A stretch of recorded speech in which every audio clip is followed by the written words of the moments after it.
ఈ సాయంత్రం వేళ మీ పరిశుద్ధమైన లేఖనాల్ని వినడానికి మమ్మల్ని మేము సిద్ధపరచుకుంటున్నాం.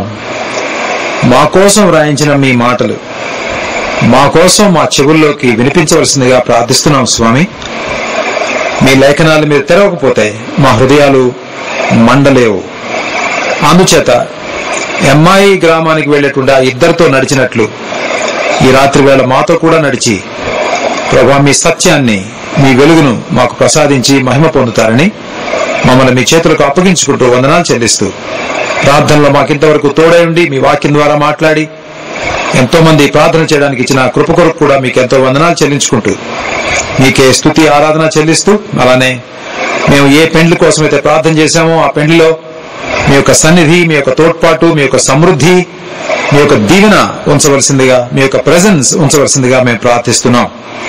ఎవరెవరైతే వెళ్తున్నాం వాళ్ళ మమ్మల్ని అందరినీ కూడా మీరు చేకూర్చి సంఘపక్షంగా మేము ఈ కార్యాన్ని జరిగించి నెరవేర్చడానికి సహాయం దయచేయండి. అనేక మంది యేసు ప్రభు వారి వాక్యం చేత గుచ్చబడ్డానికి కావాల్సిన కృప దయచేయవలసిందిగా మేము ప్రార్థిస్తున్నాం. పెళ్లి చేయడానికి కూడా ఉన్నటువంటి మీ సేవకుడు చక్కగా పెళ్లి చేయడానికి సహాయం దయచేయండి. రాకపోకల్లో తోడుగా ఉండి నడిపించవలసిందిగా అడుగుతున్నాం. ఆర్థికమైనటువంటి ఇబ్బంది ఏది లేకుండా సహాయం చేయవలసిందిగా మీ సమృద్ధిలో మమ్మల్ని జ్ఞాపకం తెచ్చుకోమని అడుగుతున్నాం తండ్రి. తర్వాత 25వ తారీఖున జరిగే చర్చ్ యానివర్సరీలో కూడా మీరు మాతో కూడా ఉండి ప్రభువా మీరు మాతో 6 సంవత్సరాలు ఉన్నటువంటి పరిస్థితిని ఒక్కసారి సమీక్షించుకుని 7వ సంవత్సరంలో దివ్యమైన అనుభూతిని పొందేలాగా మా ప్రభుతో ఇంకా ఎంతో సన్నిధిలో ఆయన సమీపంలో ఉండి ఎదగడానికి మమ్మల్ని మేము సిద్ధపరచుకునేలాగా ఆ యానివర్సరీ మీటింగ్ దీవించండి. మా కలయిక, మా సహవాసం, మేమందరం కలిసి సమయాన్ని గడపడం ఎంతో మనోహరంగాను ఎంతో అందంగాను ఏ తొందర లేనిదిగాను చేసి మీకెంతో మహిమలు చేకూర్చేదిగా మా మాటలు మా పాటలు అన్నీ ఉండడానికి సహాయం చేయవలసిందిగా మనవి చేసుకుంటున్నాం. మరోసారి మీ సన్నిధిని కోరుకుంటూ మీ చేతులకు మమ్మల్ని అప్పచెప్పుకుంటూ మా ప్రభువును రక్షకుడైన యేసుక్రీస్తు వారి పరిశుద్ధమైన నామములో ప్రార్థించి వేడుకుంటున్నాము తండ్రి, ఆమెన్. లూకా సువార్తలో 15వ అధ్యాయాన్ని మనం చూస్తూ వస్తున్నాం. నిజానికి మరి మీరు ఎవరన్నా చాలా సాగదీస్తున్నారు అనుకుంటున్నారేమో. మరి ఏం చేసేది, ఒకవేళ మీరు అనుకున్నా పర్వాలేదు. కానీ యేసుక్రీస్తు వారు ఈ ఉపమానంలో ఆయన చాలా విషయాలు పొందుపరిచినట్టుగా మనకు అర్థమవుతుంది. ఈ ఉపమానం it is not like any other parable. It's slightly different in the sense that it contains a number of details. Probably పోయినసారి నేను చెప్పినట్టు longest parable in the Bible. చాలా స్టేజెస్ దీనిలో ఉన్నాయి. తండ్రి ప్రేమను గురించి పోయిన వారం చాలా విపులంగా మనం చూడడం జరిగింది. తర్వాత అంతకు ముందు రోజున పాపం చేసేవాడి జీవితం ఎలా పాడైపోతుంది, what are the stages in that life అనే విషయాన్ని మనం చూడడం జరిగింది. ఈవేళ పెద్ద కుమారుడు గురించి చాలా విషయాలు మనం చూడబోతున్నాం. ఎందుకు చూడబోతున్నాం అంటే దేవుడు చెప్పాడు కాబట్టి. మన ప్రభు ఈ విషయాలన్నింటినీ చాలా డీటెయిల్డ్ గా చెప్పిన మీదట మనం ఇలా చూడాల్సినటువంటి అవసరం ఉంది అని మనం అనుకుంటున్నాం. therefore make some notes if you are ready and జాగ్రత్తగా వినండి. ఎంతో చక్కగా దేవుని యొక్క వాక్యాన్ని నేర్చుకోవాలని నేను మనవి చేస్తున్నాను. 25 నుంచి మార్చి చదువుకుందాం. అందుకు అబ్రహాము 25 నుంచి 15వ అధ్యాయం 25. అప్పుడు అతని పెద్ద కుమారుడు పొలములో ఉండెను. వాడు పొలము నుండి వచ్చుచు ఇంటి దగ్గరకు రాగా వాద్యములను నాట్యమును జరుగుట విని ఆ దాసుడు అతనితో, నీ తమ్ముడు వచ్చి ఉన్నాడు, అతడు తన యొద్దకు సురక్షితముగా వచ్చినందున నీ తండ్రి క్రొవ్విన దూడను వధించెననెను.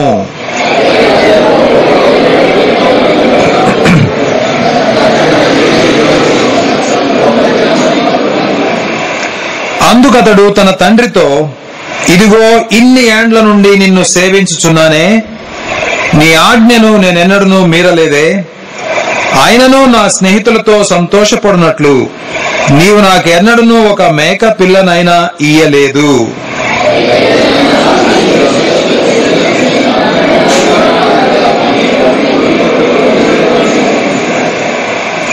అందుకతడు, కుమారుడా, నీవెల్లప్పుడూ నాతో కూడా ఉన్నావు, నావన్నీయు నీవి.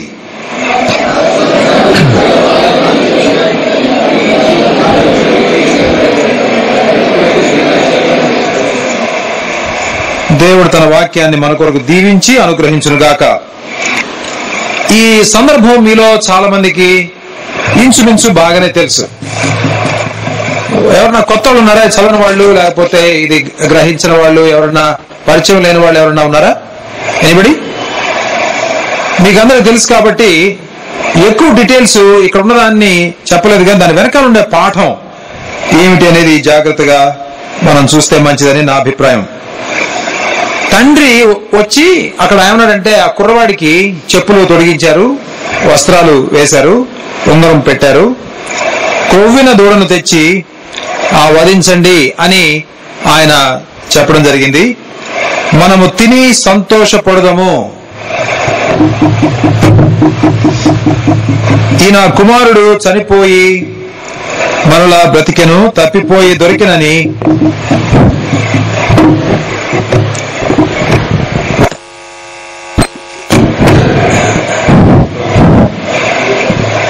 సరిపోతుంది. I think it's okay. తప్పిపోయి దొరికినని చెప్పాను. అంతటా వారు సంతోషపడసాగిరి. అప్పుడు ఈ సంబరం అంతా జరుగుతున్నప్పుడు I think we need to change the mic. I think మారుస్తారా? ఇంకా లేదా వేరే మైక్, మౌత్ పీస్ ఏదైనా ఉండొచ్చు.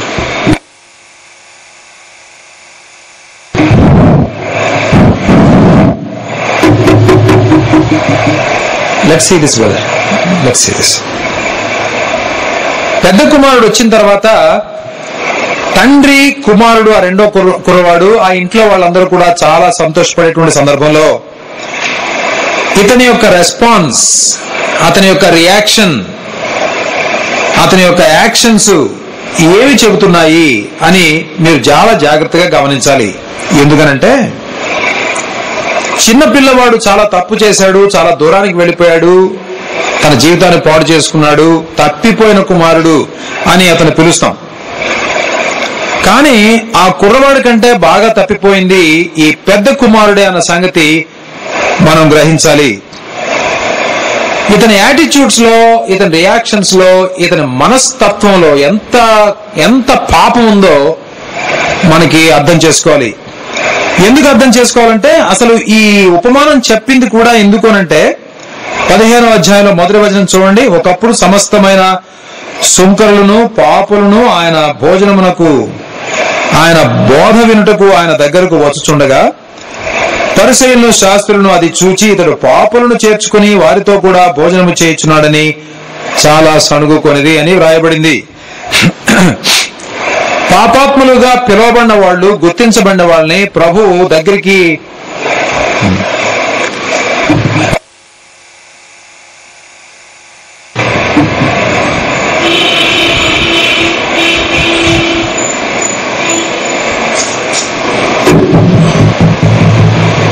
పెద్ద కుమారుడు యొక్క రియాక్షన్ గాని మనం జాగ్రత్తగా చూస్తే ఆయనలో ఎంత పాపం ఉంది అనే సంగతి మనకు అర్థం అవుతుంది. మనలో చాలా మందిలో ఈ లక్షణాలు కనబడతాయి. ఒకవేళ మనుషులు మనల్ని కొంచెం జాగ్రత్తగా మన ఫ్యామిలీలోకి తొంగి చూస్తే ఈ విషయాలు బాగా కనబడతాయి. బాస్ తగ్గించి ట్రబుల్ కష్టించు. ఇక్కడ జాగ్రత్తగా చూడండి. అతను లోపలికి పోలేదు అనే మాట ఉంది. అప్పుడు అతని పెద్ద కుమారుడు పొలములో ఉండెను. వాడు పొలము నుండి వచ్చుచు ఇంటి దగ్గరకు రాగా వాద్యములను, నాట్యమును జరుగుట విని దాసుల్లో ఒకరిని పిలిచి ఇవి ఏమిటి అని అడగగా దాసుడు అతనితో, నీ తమ్ముడు వచ్చి ఉన్నాడు, అతడు తన యొద్దకు సురక్షితముగా వచ్చినందున నీ తండ్రి కొవ్విన దూడను వధించినను. అయితే అతడు కోపపడి, తండ్రి సంబరపడిపోయాడు, తండ్రి సంతోషపడ్డాడు. సాధారణంగా తమ్ముడు రావాలి, వచ్చాడు అని అనగానే అన్నగారి రియాక్షన్ ఎలా ఉండాలి? ఓ వచ్చాడా, oh what a joyful news అని పరిగెత్తి లోపలికి, ఎలా బాబు ఏమైపోయావు ఇన్ని రోజులు, ఎక్కడికి వెళ్ళావు, ఎలా జీవితం అంతా పాడు చేసుకున్నావా, నువ్వు వచ్చావు తిరిగి, మాకంతే చాలు అని ఎంతో సంతోషంగా వెల్కమ్ ఇవ్వాల్సింది పోయి he did not welcome him. బహుశా ఒక రీజన్ ఏంటంటే he did not expect his brother to come back. ఆయన తన తమ్ముడు తిరిగి రావాలని కానీ తిరిగి వస్తాడని కానీ అతను అనుకోలేదు. బహుశా ఇతను పైకి చూస్తున్నాం, ఇతని సంగతి అంతా మనం చూస్తున్నాం. ఇవాళ తమ్ముడు తప్పిపోతే ఇంటికి రావాలి, వాడు నాశనం అయిపోతాడు, వాడు చివరికి తృప్తి లేకుండా జీవిస్తాడు, తన జీవితాన్ని పాడు చేసుకుంటాడు, బహుశా తెలిసేమో. అయితే he never wanted him to come back. There is no room for others because he never understood fellowship. సహవాసంలో తప్పిపోయిన వాళ్ళు, బలహీనులు, పొరపాట్లు చేసేవాళ్ళు అందరూ ఉంటారు. సంఘంలో కూడా రకరకాల మనుషులు ఉంటారు. అందరూ ఒకవేళ మీ అంతటి మంచి వాళ్ళు ఉండరు, బలహీనులు ఉంటారు, చాలా తప్పులు చేసేవాళ్ళు ఉంటారు, పడి లేచేవాళ్ళు ఉంటారు, ఆ ఇబ్బందుల్లో ఉండేవాళ్ళు ఉంటారు, ఏదో స్ట్రగుల్స్ లో ఉండేవాళ్ళు ఉంటారు. వాళ్ళ పట్ల మన యాటిట్యూడ్ ఎలా ఉంటుంది అని మనం ఆలోచించాలి. ఎలా ఉండాలి ఆ యాటిట్యూడ్? దేవునికి ఎలాంటి యాటిట్యూడ్ ఉందో మనకు కూడా అలాంటి యాటిట్యూడే మనకు ఉండాలి. ఈ సంవత్సరంలో, కొత్త సంవత్సరంలో ప్రవేశించేటప్పుడు ఈ తప్పులు, ఈ పెద్ద కుమారుడు తప్పులు లేకుండా చూసుకుందాం. మన యానివర్సరీకి ముందు బైబిల్ స్టడీ కాబట్టి లెట్ us అండర్స్టాండ్ దట్ తండ్రి లాంటి ప్రేమ కలిగి, చిన్న కుమారుల్లాగా తప్పిపోకుండా, పెద్ద కుమారుల్లాగా నటించకుండా, జెన్యున్ లవ్, జెన్యున్ ఫెలోషిప్ కలిగి సంఘంలో జీవించడం మనం నేర్చుకుందాం. నేను అనుకుంటాను, ఈ కుర్రవాడికి తన తమ్ముడి మీద నిజమైన ప్రేమ లేదు. ఉండుంటే ఎదురు చూసిండేవాడు, ఉండుంటే కంపాషన్ ఉండేది, ఎదురు చూడనుంటే ఎంతో గెంతులు వేసేవాడు. ఇక్కడ అతను వచ్చాడని తెలిసి తండ్రి సంబరపడుతుంటే కోప్పడి అని ఉంది. ఎంత విచారకరమైన సంగతి. పైన మీకు చూపించాను పోయినసారి 20వ వచనంలో ఉంది, వాడింకా దూరముగా ఉన్నప్పుడు తండ్రి వానిని చూచి కనికరపడి అనే మాట. That is father's attitude. తండ్రి యొక్క మనసు ఏంటంటే కనికరపడ్డాం. సహోదరులారా, అమ్మా, మనం కూడా ఎవరన్నా తిరిగి వస్తున్నారంటే సంతోషపడదాం. ఎవరన్నా తప్పు చేస్తూ లేచారు అంటే సంతోషిద్దాం. వాళ్ళని తిట్టడం, వాళ్ళని విమర్శించడం, ఎందుకు ఇలా చేసావు, అవన్నీ తర్వాత మాట్లాడదాం. కానీ టాపిక్గా ముందు సంతోషిద్దాం నేర్చుకుందాం. మన ఇంట్లో కానివ్వండి, మన భర్తలు భార్యలు కానివ్వండి, మన పిల్లలు కానివ్వండి, బంధువులు కానివ్వండి, సంఘంలో ఎవరన్నా కానివ్వండి, సంఘంలో ఇలాంటి తప్పులు చేసి దేవుడు చేకూర్చుకునే ప్రజల పట్ల మనకు మంచి యాటిట్యూడ్ ఉండాలి. జాగ్రత్తగా అర్థం చేసుకోండి ఆ మాటని. దేవుడు తన దగ్గరికి చేర్చుకునేటువంటి మీకిష్టం లేని వ్యక్తుల్ని కూడా ప్రేమించడానికి నేర్పమని మనం దేవుణ్ణి అడగాలి. That is fellowship. అందరినీ ప్రేమించగలుగుతామా? కష్టం చాలాసార్లు. బైబిల్లో ఒక మాట ఉంది, అందరినీ లైక్ చేయమని చెప్పలేదు దేవుడు, కానీ అందరినీ లవ్ చేయమని చెప్పాడు దేవుడు. అందరంటే ఇష్టపడమని చెప్పలేదు, కానీ అందరంటే ప్రేమించమని చెప్పాడు. కొంతమందిని చూస్తే మనకు చాలా ఇష్టంగా ఉంటుంది, వీ లైక్ దెమ్. కొంతమందిని we don't like them for various reasons. Okay, అయితే యు మస్ట్ లవ్ ఎవ్రీవన్. ఈ సంగతి సహవాసంలో ఉండే మనమందరూ కూడా అర్థం చేసుకోవాలి. Hour God loves people. దేవుడు లోకాన్ని ఎంతో ప్రేమించాడు. మనం మన సహోదరులని, మన సంఘానికి వచ్చే వాళ్ళని, మన చుట్టుపక్కల ఉండే సమాజాన్ని కొంతైనా ప్రేమించలేమా? దేవుడు మహాపరిశుద్ధుడై ఉండి మురికితో జీవితాన్ని చెడిపోయినట్టుగా చేసుకున్నటువంటి మానవుల్ని ఎంతో ప్రేమించాడని బైబిల్ చెప్తాను. మనం ఆయన బిడ్డలమై ఉండి ఆయన ప్రేమను అనుభవించి, ఒకప్పుడు మనం తిరిగి వచ్చినప్పుడు మన తండ్రి విందు చేసుకున్నాడు, మన తండ్రి సంతోషపడ్డాడు, పరలోకంలో దూతలు సంతోషపడ్డారు. ఆ దినం నీ వల్ల కలిగింది ఆయన కనికరం వల్ల. ఇప్పుడు ఇంకొక అతను వస్తున్నాడు, తిరిగి ఇంకొక ఆమె తిరిగి వస్తుంది. How do you treat those people? ఒకసారి నీకు ద్రోహం చేశారు, నువ్వంటే ఇష్టపడరు, నీకంత మంచి సంబంధం లేదు వాళ్ళతోటి, వాళ్ళు కూడా సంఘంలోకి వచ్చి ఎదుగుతున్నారు, నీ పక్కనే కూర్చున్నారు. How do you feel? Do you love them? Do I love them? నేను నువ్వు ప్రేమించడం నేర్చుకుందాం ఈ కొత్త సంవత్సరంలో. దేవా, నీ ప్రేమ మా హృదయాల్లో దయచేయి, కనికరం దయచేయి, క్షమాపణ దయచేయి. ఈ కుర్రాడికి క్షమాపణ కూడా లేదు అని మనం చెప్పొచ్చునా? చెప్పొచ్చు. ప్రేమలో క్షమాపణ ఉంటుంది. మిత్రులారా, క్షమించినట్టుగా నటించే వాళ్ళు చాలా మంది ఉంటారు, కానీ జెన్యున్ గా ప్రేమించే వాళ్ళ జీవితాల్లో చాలా జెన్యున్ గానే క్షమించడం కూడా జరుగుతుంది. క్షమించడం అనేది చాలా మంచి లక్షణం, దైవ లక్షణం. అది క్షమించడం అనేది, ఫర్గివ్నెస్ అనేది comes through love, and love comes through holiness, and holiness comes through the nature of God. దేవుని యొక్క స్వభావమైనటువంటి పరిశుద్ధతలో నుంచి ప్రేమ వస్తే, ప్రేమలో నుంచి క్షమాపణ అనేది వస్తుంది. యేసుక్రీస్తు వారు నేర్పిన ప్రార్థనలో పరలోకమందున మా తండ్రి అని చెప్పి ఆయన నేర్పినప్పుడు దానిలో క్షమాపణ గురించి కూడా ఒక మాట ఉంది. ఏమని చెప్పాడు ఆయన? మేము మా రుణస్థులను క్షమించిన ప్రకారం మా రుణములు కూడా క్షమించు. అంటే అర్థం ఏంటంటే, నేను నా పాపాలు క్షమించబడాలి అని ప్రభు దగ్గరికి వెళ్ళి చాలా కన్నీళ్లు కార్చి కోరేటప్పుడు, నాకు ఎవరైనా అపచారం చేసునుంటే వాళ్ళను కూడా క్షమించడం నేర్చుకోవాలి. ఇది లోకానికి అసాధ్యం, జరగదు. ఇది లోకంలో వాళ్ళకి అర్థం కాదు, అది వాళ్ళకి అసలు అర్థం కాదు. వాళ్ళకి మైండ్స్ లోకి అది అసలు ఆలోచించడానికి కూడా వీలైనటువంటి కాన్సెప్ట్ అది. యేసు ప్రభు వారు ఏమన్నారంటే, శత్రువుల్ని ప్రేమించమన్నాడు, మిమ్మల్ని హింసించే వారి కొరకు ప్రార్థన చేయండి అన్నాడు. దీవించండి గాని శపించొద్దు, మిమ్మల్ని బాధ పెట్టే వాళ్ళ కోసం ప్రార్థన చేయండి అని ప్రభు చెప్పాడు.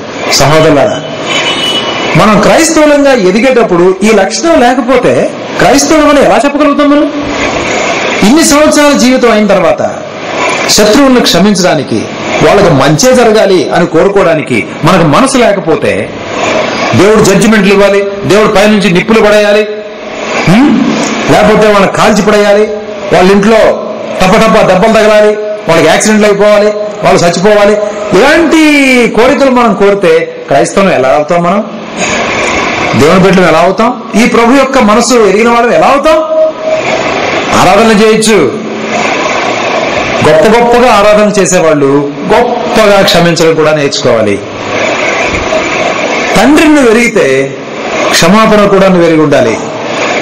తండ్రిని ఎరిగారని చెప్పుకునేవాడు క్షమాపణ ఎరగకుండా ఉంటే there is some problem with that man's theology. అందుకని మనందరం కూడా క్షమాపణ నేర్చుకుందాం. మనకి హాని చేసేవాళ్ళు చాలా మంది ఉంటారు. మన గురించి చెడ్డగా మాట్లాడేవాళ్ళు, రూమర్స్ చెప్పేవాళ్ళు, నేపాలు వేసేవాళ్ళు, మనం ఎన్నిసార్లు మంచి చేసినా తిరిగి చెడు చేసేవాళ్ళు ఉంటారు. How do we react? యేసు ప్రభువుని ఎరుగుంటే, మన తండ్రిని ఎరుగుంటే, ఆ కనికరం మనలో ఉంటే, ఆ జాలి మనలో ఉంటే, ఆ యాక్సెప్టెన్స్ మనలో ఉంటే, we will forgive them. పెద్ద కుమారుడు తండ్రి ఇంట్లో ఎన్నో సంవత్సరాల నుంచి ఉన్నాడు, అక్కడ ఉన్నాడు కదా, ఇన్ని ఏండ్ల నుండి అన్నాడు కదా, అన్నాడా? ఇదిగో ఇన్ని ఏండ్ల నుండి నిన్ను సేవించుచున్నానే. ఈ నిజంగా సేవించాడండి? సేవించాలని అనుకుంటున్నాడు పాపం. మనలో కూడా చాలా మందిని దేవుణ్ణి సేవిస్తున్నామని అనుకుంటున్నాం. చాలా మందిని, విశ్వాసుల్లో చాలా మంది దేవుణ్ణి సేవిస్తున్నారని ఊహిస్తున్నారు. సంఘాల్లో కూర్చొని, ప్రార్థన మీటింగ్లకు వచ్చి, వర్షిప్ మీటింగ్లకు వచ్చి, చక్కగా భక్తిగా పాటలు పాడి, ముసుగులు వేసుకుని కూర్చొని, they think that everything is okay with them. Everything is not okay with them. ఇన్ని ఏండ్ల నుంచి నిన్ను సేవించుతున్నానే. వాడు ఎవాల్యుయేషన్ అది. కానీ సంఘానికి, ఆ ఇంటికి దిక్కులేనాడు ఒకడు తిరిగి వస్తే ప్రేమించలేకపోయాడు. Probably he thought he was a competition to him. నాకు పోటీ వచ్చాడు, పోయాడు అనుకున్నాను. ఇప్పుడంతా నేను ఫ్రీగా ఒక్కడే ఉన్నాను కాబట్టి తండ్రి నా ఇష్టం ప్రకారం చేస్తాను అనుకున్నాను. But now there is another man with whom I have to share my space. సహవాసంలో the more God takes people, జాగ్రత్త వినండి, సహవాసంలో ఎక్కువ మందిని దేవుడు చేర్చుకునేటప్పుడు మన మొబిలిటీ తగ్గిపోతుంది. The space available to me becomes smaller and smaller. అదేనా? ఈ గదిలో 250 మందిని కూర్చోబెడతానే నానా తిప్పలు పడుతున్నాం కదా మనం. ఆ బయట ఉన్న వాళ్ళు కూడా లోపల పెట్టామనుకోండి, ఎలా ఉంటుంది? మనకి చాలా డిఫికల్ట్ గా ఉంటుంది. మనం కదలలేం, కుర్చీలు కదలలేం, నిలబడలేం, కూర్చోలేం. సహవాసంలో ఇలాంటి ఇరుకు అలవాటు చేసుకోవాలి. ఒక్కడిగా ఉండితే బహుభక్తులుగా ఉండటం చాలా సులభం కదా. ఒక్కడే హిమాలయాల్లోకి తపస్సు చేసుకుంటే వాడికంటే భక్తులు లేడు, వాడికి టెంప్టేషన్ లేదు, వాడిని తిట్టేవాళ్ళు లేరు, వాడిని కొట్టేవాళ్ళు లేరు, వాడు క్షమించాల్సిన వాడు కూడా ఎవరు లేరు. అందుకనే యేసుప్రభు మనల్ని ఎవరిని హిమాలయాలకు పంపించి వెళ్ళమని చెప్పలా, తపస్సు చేసుకుంటారా బాబు అని చెప్పలా. ఏమన్నాడు ఆయన? మీరు లోకమునకు వెలుగై ఉన్నారు, లోకమునకు ఉప్పై ఉన్నారు. ఎందుకు చెప్పాడు? Go in to the world, లోకంలోకి వెళ్ళండి. Tell them how you can live. మనుషులు ఎంత అందంగా జీవించగలరో చెప్పండి. సహోదరులారా, హ్యావ్ వన్ ప్యాషన్. మీ జీవితాల్లో ఒక ప్యాషన్ కలిగి ఉండండి. ఏంటా ప్యాషన్? ప్యాషన్ అంటే విపరీతమైన భారం కలిగి ఉండండి. ఏంటా భారం?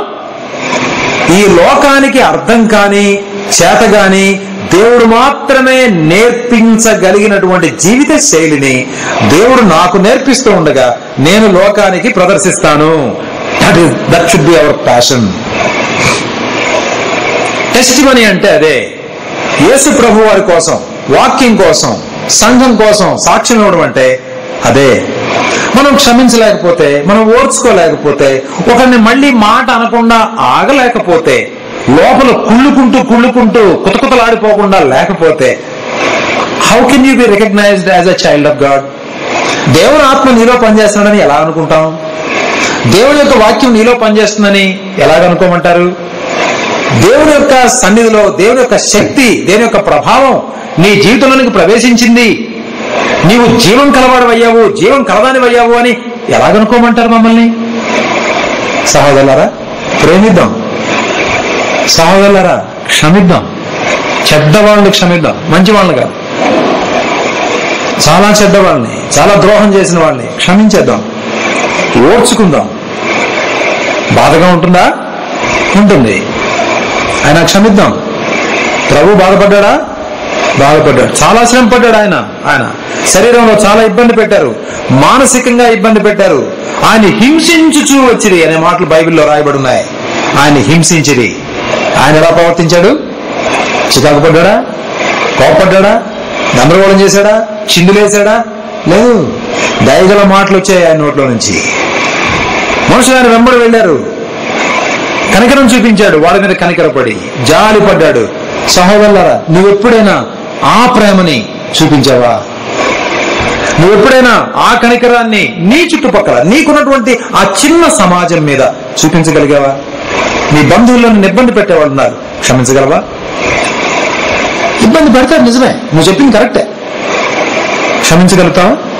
నిన్ను ఇరిటేట్ చేస్తారు, క్షమించగలుగుతావా? బహుగా బాధ పెడతారు, రకరకాల మాటలు పెట్టి, సహించగలుగుతావా? ఎఫెసీ పత్రికలో ఉంటుంది 4:31 అనుకుంటాను. యేసు క్రీస్తు వారు క్షమించినట్టు మీరు కూడా క్షమించండి. చూడండి, ఎఫెసీ పత్రిక 4:32 కదా. చూడండి, ఒకని ఎడల ఒకడు దయగలిగి కరుణా హృదయులై క్రీస్తునందు దేవుడు మిమ్మల్ని క్షమించిన ప్రకారము మీరును ఒకరినొకరు క్షమించుడి. అది స్టాండర్డ్. బయట మనుషులు క్షమించినట్టుగా కాదు, దేవుడు మిమ్మల్ని క్షమించినట్టు మీరు వేరే వాళ్ళని క్షమించాలి. దేవుడు, మనం ఆయనతో మాట్లాడుతున్నప్పుడు, దేవుడు మనతో మాట్లాడేటప్పుడు, మనం ఆయన సన్నిధిలో గడిపేటప్పుడు దేవుడు మనతో చెప్పగలగాలి, నాలాగా క్షమించావు, నాలాగా ఓర్చుకున్నావు, నాలాగా చేస్తున్నావు అని దేవుడు మనతో చెప్తే ఎంత మంచి అనుభవం అది. కొంచెం ఆలోచించేయండి. క్షమించాలి, ప్రేమించాలి. ఈ సంగతులు మనం అర్థం చేసుకోవాలి. హీ వాజ్ యాంగ్రీ అని ఉంది బైబిల్లో. కోపపడ్డాడు. సహోదరులారా, నీకు కూడా కోపం ఎక్కువ? నేనేదో ఒక్క మాట అంటే కోపం ఎక్కువ? నేనెవరన్నా ఏదన్నా నీకు ఇవ్వకపోతే, చెయ్యకపోతే, లాంఛనాలు పాటించకపోతే నీకు కోపం వస్తుందా? లాంఛనాలు, అటు పేరు, లోకం పెట్టిన పేరు ఏంటంటే లాంఛనాలు. సాధారణంగా పెళ్లిళ్ళలో లాంఛనాలు అంటారు వాటిని. ఈ లాంఛనాలు అంటే ఫార్మాలిటీస్. అవి కాదు చేయకపోతే భోంచేరు, వాళ్ళు బతులాడుకోవాలి, నమస్కారాలు పెట్టాలి, కాళ్ళు చేతులు పట్టుకోవాలి. అబ్బో, చాలా. సహోదరులారా, లాంఛనాల కోసం పోరాడతారా? మనం లాంఛనాల కోసం పోరాడం. We are losers for the Lord Jesus Christ. యేసుక్రీస్తు వారి కోసం పోగొట్టుకునే వ్యక్తులమ్మా. we will not gain, we will lose. We are willing to lose some of the things that the world gives to us. అలాంటి వాళ్ళుగా మనం ఉండాలి. కోపం ఉండడానికి వీల్లేదు. తండ్రి కనికరపడితే వీడి కోపం వచ్చింది, సంఘంలో కూడా ఎన్నోసార్లు వింటూ ఉంటారు, మంచి వాక్యాలు వింటూ ఉంటారు, దేవుడు నేర్పుతూ ఉంటాడు. ఇంట్లోకి వెళ్ళి ఆ వాక్యాన్ని తీసుకుని వెళ్ళి మోకరించి, దేవా అద్భుతంగా నేను నీ మాటలు విన్నాను, ఇది ఈ జీవితం నాలోకి తీసుకురా అని ప్రార్థన చేస్తే ఆ జీవితం అలవాటు అవుతుంది. అలా అడిగే వాళ్ళు కావాలి దేవుడికి. నువ్వు అడగకుండా దేవుడు నీకు అది ఇవ్వనివ్వకుండా చేస్తే how can God make you a different person? 6 సంవత్సరాలు గడిచిపోయాయి. Are you different? 6 సంవత్సరాలు గడిచిపోయాయి. ప్రేమలో ఎదిగావా? క్షమాపణలో ఎదిగావా? చిరాకు తగ్గిందా? మనిషివి మారావా? కనికరంలో పెరిగావా? జాలిలో దయలో పెరిగావా? సుభాష్ రెడ్డి గారు ఇలా అంటాడా? సర్లే, నాకు టైం వస్తుంది, అందరికి టైం వస్తుంది అనుకుంటా. లేకపోతే ఎవరో ఏదో తప్పు చేశారని మనసులో మూటలు కట్టి ముళ్ళేసి అకౌంట్ మెయింటైన్ చేస్తావా? మనం ఎవ్వరికి అకౌంట్లు మెయింటైన్ చేయొద్దు. అకౌంట్లు మెయింటైన్ చేయం.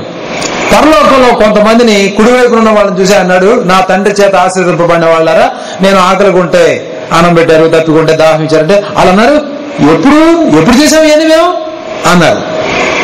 అంటే అర్థం ఏంటి? వాళ్ళకి తెలియకుండానే చేసేసారు.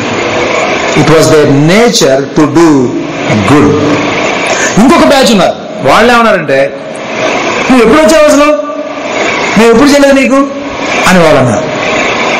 వాళ్ళు చెప్పిన సమాధానం మనకు తెలుసు. సహోదరులారా, మనం చేసే మంచి మనకు తెలియకుండానే చేసేయాలి. నేను మంచి చేశాను అని న్యూస్ పేపర్లో వెళ్ళేదాకా మనం పెద్ద కంగారు పడిపోవాల్సిన అవసరం లేదు. అసలు మనం మంచినీళ్ళు తాగినట్టుగా చేసేయాలి.